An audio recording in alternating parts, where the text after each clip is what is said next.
Kembali kami melanjutkan perbincangan, saya mau ke Mbak Titi langsung Mbak. Kalau misalnya berangkat dari soal putusan DKPP kemarin, kalau kemudian banyak yang ingin menindaklanjuti putusan tersebut, ujung-ujungnya untuk misalnya mendiskualifikasi pencalonan Gibran misalnya, apakah itu bisa? Atau ya sudah keputusan kemarin itu hanya sekedar mendelegitimasi pencalonannya yang memang sudah problematik saja Mbak? Ya, memang ada diskursus atau dialektika hukum ya terkait dengan pasca putusan DKPP. Karena di dalam putusan DKPP itu kalau boleh disederhanakan ada kesalahan prosedur karena ada penerimaan pendaftaran yang dilakukan sebelum peraturan KPU diubah. Peraturan KPU itu kan diubah baru 3 November 2023. Sementara pendaftaran dan berita acara tanda terima pendaftaran itu sudah dilakukan pada tanggal 25 Oktober dan berita acaranya 27 Oktober begitu. Di dalam Undang-Undang Administrasi Pemerintahan itu ada ketentuan suatu keputusan bisa batal kalau ada cacat prosedur, itu di dalam pasal 66 Undang-Undang 30 2014. Nah, perdebatannya adalah apakah cacat prosedur itu masih bisa diperhitungkan sebagai cacat prosedur ketika peraturan KPU yang dibutuhkan itu sudah diterbitkan tapi penerbitannya itu terlambat begitu karena baru 3 Oktober. Nah, siapa yang akan bisa memutuskan hal ini? Yang bisa memutuskan itu dua pihak menurut saya. Pertama adalah Bawaslu, yang kedua adalah Pengadilan Tata Usaha Negara.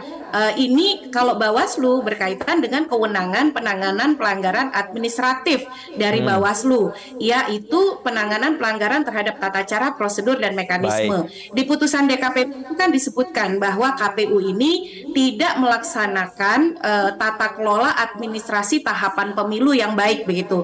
Kalau ke PT UN tentu saja karena memang pengadilan yang bisa tempat untuk menguji begitu ya soal apakah sebuah keputusan itu cacat atau tidak. Nah, ini perdebatan di antara para ahli hukum yang saya kira juga bergulir seiring dengan putusan DKPP yang lalu tanggal 5 Baik. Februari, Mas. Iya. Artinya gini Mbak Titi, bisa di Bawaslu atau PT UN nggak perlu menunggu perselisihan hasil pemilu di MK kan di ujungnya nanti setelah pemilu. Ya, ini kalau kita bicara dalam tahapan ya, itu dialektika yang muncul di antara para ahli hukum. Tapi ada juga ahli hukum yang berpandangan putusan DKPP itu tidak bicara soal prosedur yang memang prosedurnya ada yang salah itu dan melanggar etik begitu. Tapi itu sudah dipulihkan dengan terbitnya peraturan KPU. Ada yang berpandangan seperti itu. Tetapi persoalan ini saya yakin siapapun yang nanti kalah begitu ya, apakah akan masuk ke putaran kedua ataukah hanya satu putaran, itu pasti akan mempersoalkan juga ke Mahkamah Konstitusi. Jadi kalau kita lihat nih, nanti kita harus cek, saya mengetahui beberapa pihak yang punya kemungkinan akan mempersoalkan ke Pengadilan Tata Usaha Negara sebelum pelaksanaan pemilu. Tapi kalau sudah selesai pelaksanaan pemilu, maka pintunya itu hanya bisa melalui Mahkamah Konstitusi begitu.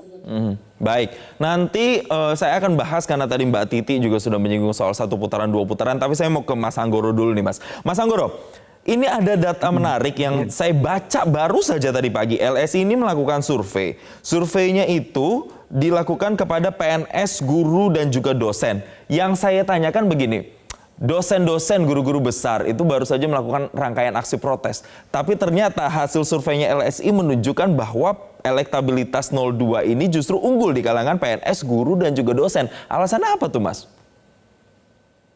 Ya, Mas Jason, berkaitan dengan riset yang kepada ASN, dosen, ya, ini sebenarnya bukan dari lembaga LSI NINJA, tapi dari LSI lembaga, bukan dari kami. Tapi bisa kita lihat bahwa memang betul di segmen elit pun yang berpendidikan tinggi pun tidak serta-merta berafiliasi ke salah satu calon serta-merta. Misalkan selama ini kita asumsikan, kita tahu dari berbagai data untuk pendidikan tinggi ini kepada Anies Muhaimin misalnya. Ya, data tadi menunjukkan bahwa memang tidak serta-merta di segmen elit ini ke salah satu paslon itu saja. Jadi memang menyebar. Tapi kalau kita lihat tarik lagi ke data-data yang lainnya yang relevan, bahwa memang di segmen elit ini sendiri pun kepuasan kepada kinerja Jokowi juga tinggi. Artinya yang terasosiasi kuat dengan Jokowi ini kan paslon nomor 2 misalnya. ketika segmen ini juga kepuasan kinerjanya juga dianggap tinggi, maka sudah mengkonfirmasi sebenarnya itu data itu bahwa memang segmen itu sebenarnya juga kuat kepada paslon tertentu gitu. Nah, yang menariknya adalah ini kan waktu tinggal tersisa 7 hari lagi. Ya. Nah, seberapa besar dampak isu-isu ini kepada para paslon jika dimanfaatkan tanda kutip begitu ya oleh paslon Amin maupun Ganjar Mahfud untuk mendulang suara terkait dengan isu ini. Jika isu ini dianggap menjadi isu negatif bagi Prabowo Gibran, ini waktunya tinggal 7 hari lagi. Siapa yang paling banyak mendulang suara tentunya diperebutkan kalau memang tumpahan suara dari Prabowo Gibran atas isu negatif misalnya ya lari ke pasangan 01 maupun 03, mereka akan berebut di segmen itu, tapi di segmen itu akan lebih banyak diuntungkan pasangan Anies Mohaimin di segmen ini. Tapi sekali lagi waktunya hanya tinggal 7 hari lagi, dan berkaca pada isu-isu yang lalu, pada putusan yang lalu, dampaknya tidak signifikan, justru malah melambungkan, malah isu-isu ini justru malah membuat dipercakapkan ya di dalam media Prabowo Gibran ini berulang-ulang sehingga semakin populer. Ya, artinya ada kesimpulan menarik bahwa di tengah kritikan banjir, kritikan pedas, kemudian sejumlah aksi begitu ya, itu justru tidak berpengaruh signifikan terhadap elektoral para paslon. Saya mau kembali ke Mbak Titi tadi karena sudah menyinggung soal pemilu 1 putaran dan juga 2 putaran. Tentu mereka-mereka yang protes ini menginginkan bahwa pemilu ini tetap legitimasinya terjaga begitu Mbak. Nah, apakah ketika nanti kemudian pemilu katakan menjadi 2 putaran, tapi kan ada juga anggapan bahwa kalau 2 putaran itu akan memakan biaya yang lebih besar. Apakah biaya yang lebih besar ini akan sepadan kalau kita lakukan pemilu 2 putaran untuk bisa mendapatkan pemimpin yang benar-benar diinginkan oleh rakyat dan secara legitimasinya benar-benar kuat? Ya, saya kira itu narasi atau propaganda politik yang sangat berbahaya ya.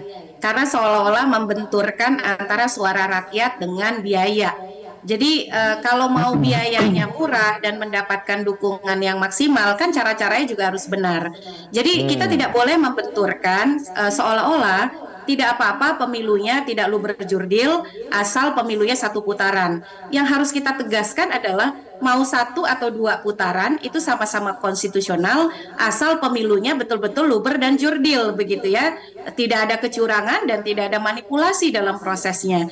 Jadi kalau kita seolah-olah sangat sederhana sekali suara rakyat itu 5 tahun cuma sekali loh. Dan kita punya konstitusi yang memberikan kesempatan untuk pemilu 2 putaran. Kalau kemudian dibenturkan dengan biaya misalnya, kenapa kita tidak bicara dalam aspek menyoroti belanja-belanja yang tidak efisien lainnya begitu ya. Jadi banyak hal yang bisa dilakukan untuk melakukan efisiensi. Tapi kalau kemudian efisiensi itu menjadi alasan untuk membungkam suara rakyat yang juga 5 tahun itu hanya 1 kali, ya itu betul-betul menurut saya penghinaan terhadap kedaulatan rakyat ya. Mestinya pihak-pihak yang melakukan simplifikasi soal jangan sampai 2 putaran karena sayang uang rakyat gitu ya, harusnya narasinya diluruskan. Mau 1 atau 2 putaran, yang penting suara rakyat tidak dicurangi dan prosesnya benar begitu. Kan begitu yang kita mau.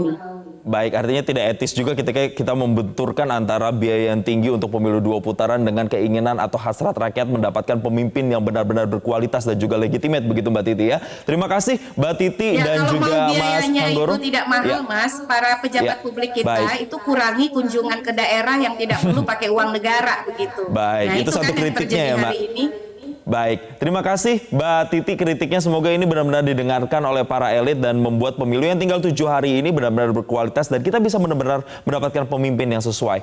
Terima kasih dan sekali lagi selamat melanjutkan aktivitas Mbak Titi dan juga Mas Anggoro. Jelajahi cara baru mendapatkan informasi. Download Metro TV Extend sekarang.